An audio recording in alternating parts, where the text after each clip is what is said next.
Hello and welcome to Maths by SAS. This is my first lesson about the solution of past papers of O-level examination. I'm making these lessons on special requests of some of my students. In this class, students, I'll be discussing 4024 May-June 2021's paper 1-1. And this is non-calculator paper and it has a time duration 2 hours. Before moving to the paper, there are some general instructions that I want to read and discuss with my students, that you have to attempt all of the questions and you have to use black or dark blue pen and HB pencil for any drawing of the graph paper.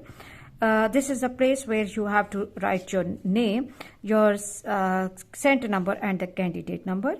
Before starting the solution of the paper, you must have to fill up these all domains. Okay, you are not supposed to use an erasable pen or correction fluid like whiteners or removing pens are not allowed.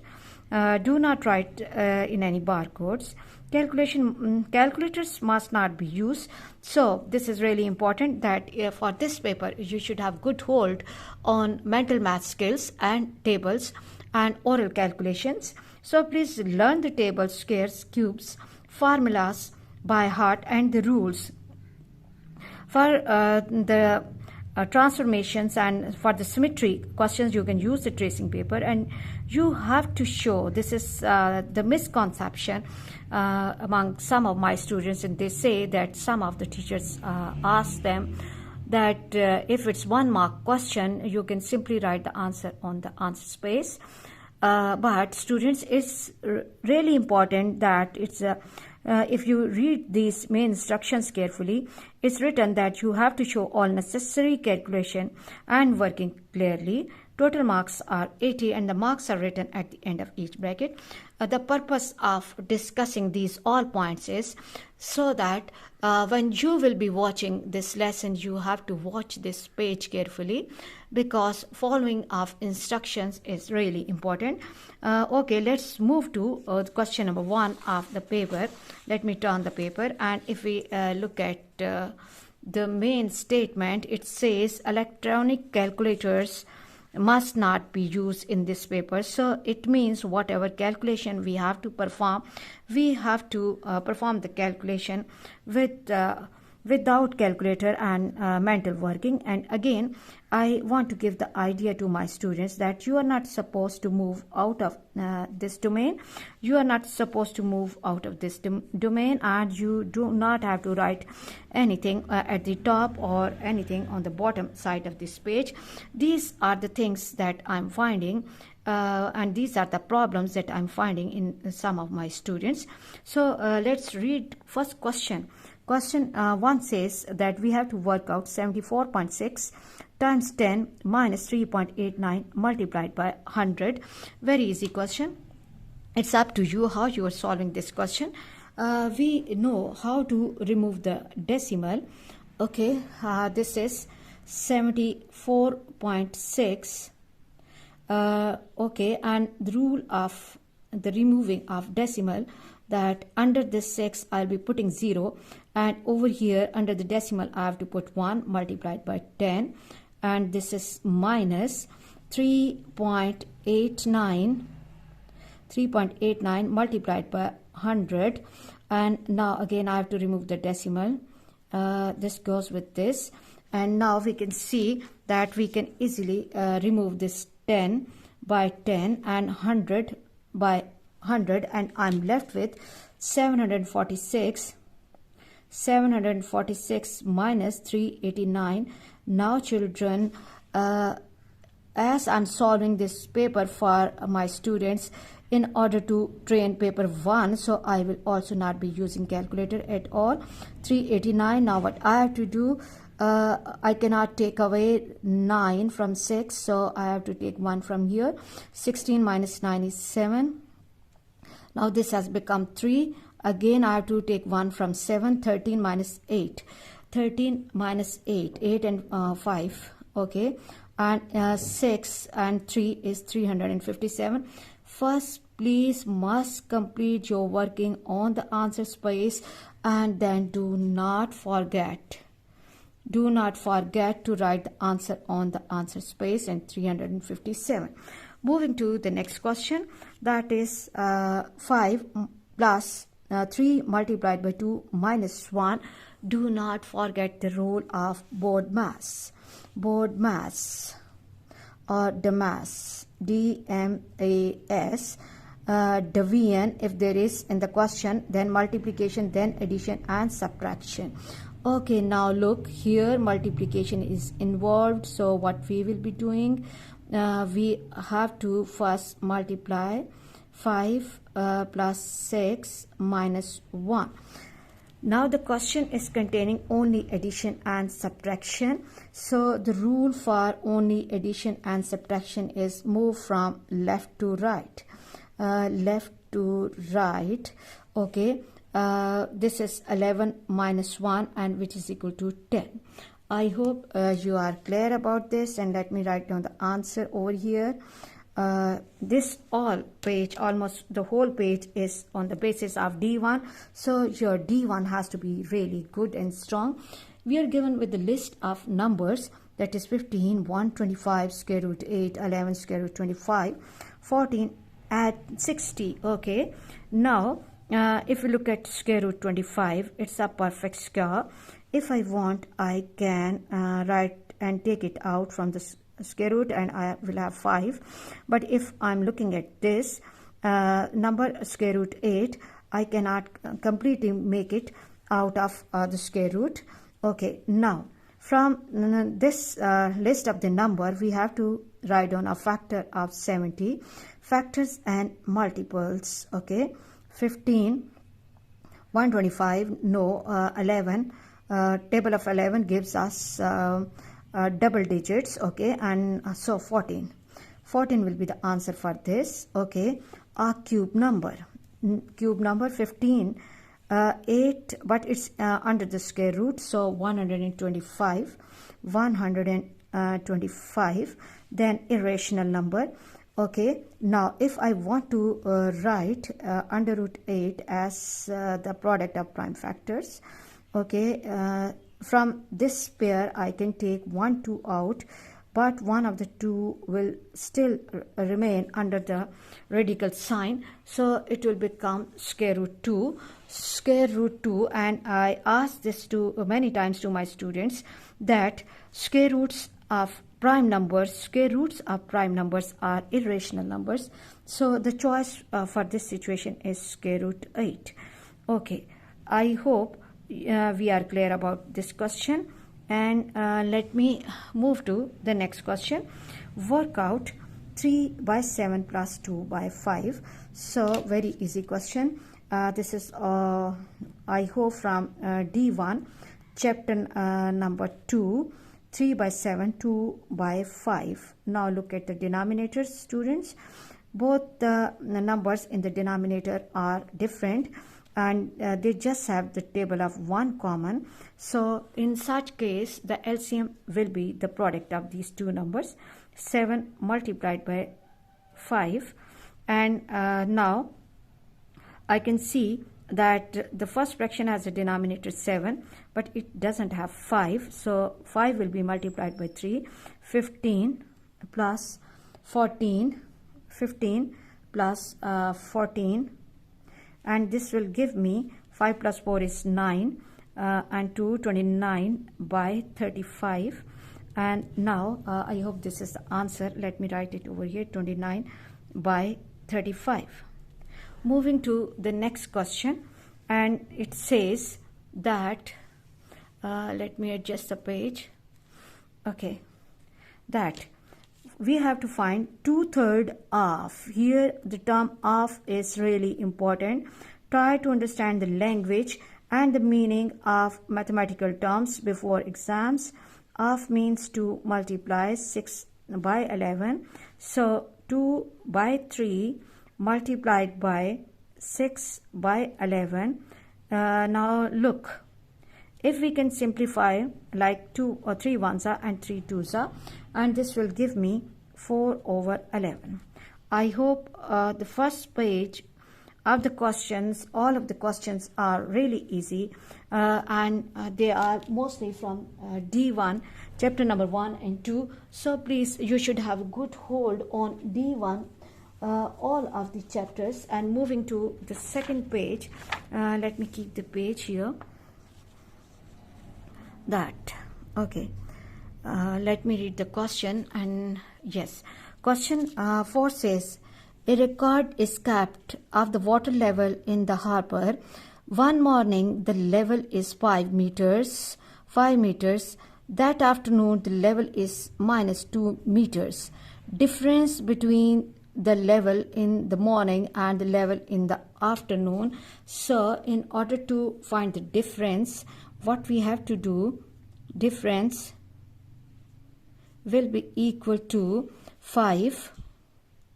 We have to find the difference of the temperature from morning to afternoon, minus and -2. Do not forget the role of integers and the signs, okay? And 5 plus 2, which is equal to 7 degrees centigrade, okay? Okay, sorry, one morning, afternoon, a record is kept for the water level. Okay, no, sorry, this is not the degree, this is meters.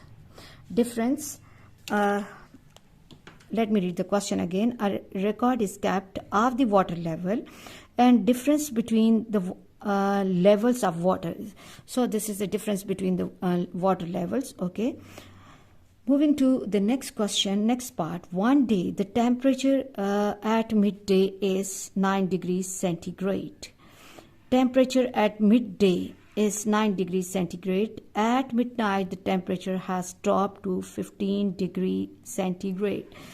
Dropped. Find the temperature at midnight. So, temperature at midnight. Temperature at midnight.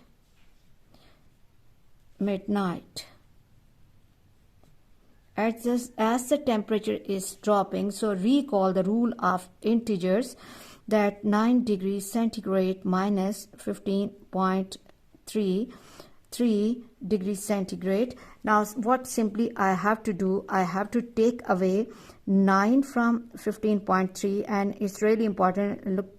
Look at my working formation, students, that I'm first writing 15.3 and then 9. 9 is the unit digit, so I have to write it under 5 and then I have to subtract it. 3 minus 0 is 3 and 15 minus 6 is 6, and this is 6.3. But as the bigger value is negative, so I will be placing negative sign with this, minus 6.3 degrees centigrade. Moving to the next question. And the next question says that the diagram shows the quadrilateral ABCD with AD extended to DE. Angle BCD is of my 135 degree. BAD is 83 degrees, CD is 122 degrees, and we have to find the value of x. Okay, children, if we look at x is one of the unknowns of the interior angles of the quadrilateral, but we are given with only 2 interior angles. If we look at the angle that is your making from this point to this point, this angle is making a formation of semicircle. And if I need to find angle ADC angle will be equal to DC angle will be equal to 180 minus 122 supplementary angles. They are making semicircle. 180 minus 122, okay, 10 minus 8, and 7 minus 2 is 5, and this is 58 degrees. Okay, now we can see that x, these are supplementary angles, and now x plus 83 plus 58 plus 135 degrees equals to 360 degrees. Sum of interior angles of quadrilateral, sum of interior angles of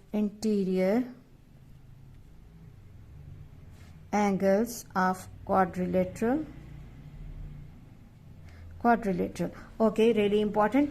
D1 angle and polygon properties. Okay, now first we have to add up these all three angles. So 83 plus 58, and this will give me 8 and 3 11, 8 and 5 13, and 1 14, and then I have to add 135 to that. 5 and 1 6, 4 and 3 7, 276. X plus 276 equals to 360 degrees. Now the basic rules of algebra and simplification and solution of simple linear equations have to be really clear to all of my students. 276, 360 minus 276 minus 276, and 10 minus 6 is 4, and here I'm left with 15. 15 minus 7 is 8, and this is x equals to 84 degrees. Okay, I'm not supposed to go below this line, so x equals to 84 degrees. So so far we can see that we are working with D1 only. Let me keep the page here so that my students can see this question clearly. Okay, moving to the next page. Let me see. This is question 5, and now question number 6. Okay, moving to the next page, and question number 6, very easy questions. Question 6 says write 308 as the product of prime factors.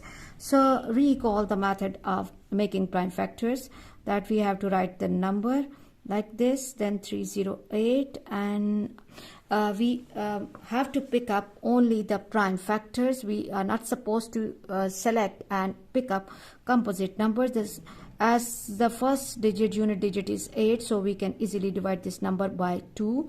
2 15s and 2 4s. Again, the unit digit is 4. You can divide it by 2. 2 7s are 14. 2 7s are 14. Okay, 2 7s are, and then I cannot divide it by 2. I cannot divide it by 3 and 5. 7 11 times, and 11 1 times. 11 1 times. So 308 can be written as 2 multiplied by 2 multiplied by 7 multiplied by 11, and now I have to write my answer in short form in index notation. 2 is coming 2 times, so I have to write 2 power 2, 7 and 11. Really easy question, and so far we are dealing with D1 only. Students, I am telling you the content and portion of the books as well that are coming in your O-level examination. Coming to the second part, highest common factor of HCF and 66.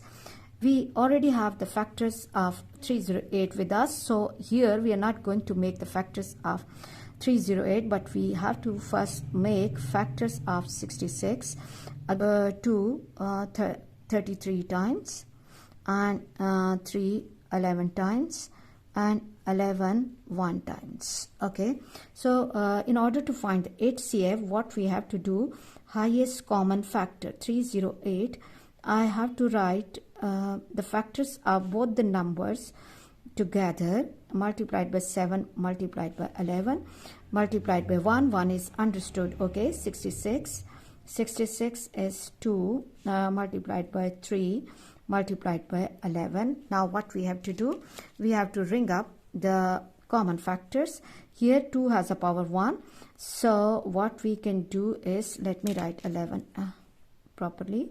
11. Okay, and this is 2 has the power 1, HCF. Highest common factor will be, we will have the smallest power, so this will be 2 multiplied by 11, which is equal to 22, and 22 is the answer for this question. Really easy question. Moving to another question. Now look at the question. Question is about the trapezium. The diagram shows the trapezium ABCD. AB is 7 centimeter, DC is 10 centimeter, and area of this trapezium is 85 centimeters square. The perpendicular height of trapezium is h. Find the value of h. Really easy question, and again these first 7 questions are purely from D1. Recall the formula for the area of trapezium, that area equals to half height and sum of parallel sides S1 plus S2. Please must learn and memorize the list of formulas before your exam. This is half, height is same, we do not know about that, and parallel sides are 7. Arrow is indicating 10 plus 7, and the given area is 85. Now what we have to do is half height and 17, 10 plus 7 is 17. Make sections of your page. Do not take your working under this place. 85 times 2 equals to 17h. I always advise my students not to put yourself in trouble by multiplying the numbers, especially in paper 1. 17h equals to 85 times 2. H equals to, try to learn to make your calculation easy and simple by 17. Now read table of 17, because 17 doesn't go in any number. 17 ones are and 17 fives are, and h equals to 5 multiplied by 2, and h equals to 10. Really easy questions, and you can see here as the examiner is not giving us a unit, so we must have to place a unit with the question. I hope you are clear about this question. So for the understanding of these all questions, you can see that you should have the good hold and command on D1. If D1 is good, then you can do these all questions easily. Moving to the next question, question number 11. Okay, I hope for today's class 8 questions, 7 questions are enough, because in this way video is becoming long. I'll be catching you in the next class. Thank you very much. Please watch my lessons, like, share and subscribe the channel, and press bell icon to get the notification of every lesson in time. Thank you very much.